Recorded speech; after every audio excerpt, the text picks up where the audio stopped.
ஷீலா, என்ன மாமா? விஷயம் தெரியுமா உனக்கு? என்ன விஷயம்? ஜான்சி ஆடு இருக்குல்ல, அம்மா சரியா இருக்கு. அது 4 குட்டி போட்டிருக்கு. 4 குட்டியா? ஆமா.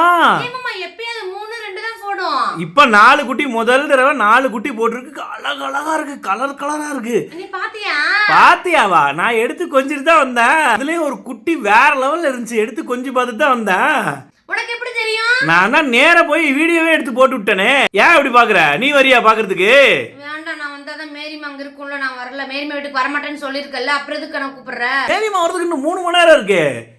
நம்ம 10 நிமிஷத்துல வீட்டுக்கு போயிட்டு பார்த்துட்டு வந்துடலாமே. ஆமால்ல, ஆட்டுக்குட்டி பாத்துட்டு வருவோமா? பஞ்சு பஞ்சுன்னு இருக்கு. அது ஒரு குட்டி பாவம் போல அழகா கியூட்டா இருந்தது தெரியுமா? ஜான்சியோட குட்டியா இருக்கும்போது என் கையிலேயே தான் இருக்கும். நான் ஆடு மேய்க்கும் போது பாத்தியா? ஆடு மேய்ச்சிட்டு இருக்கும்போது என் கையிலேயே வச்சிட்டு இருக்கணும். நல்லா நொறுக்கு தீனி எல்லாம் திங்கும். அப்படியா? வந்து என்ன முட்ட ஆரம்பிச்சிருச்சு. இப்ப அது முட்டுறதுல திருந்திருச்சு. செனையாகும் போது திருந்திருச்சு. இப்ப 4 குட்டி போட்டிருக்கா. ஆமா. குட்டி எடுத்து கொஞ்ச நேரம் மோந்து பாக்குது என்னைய.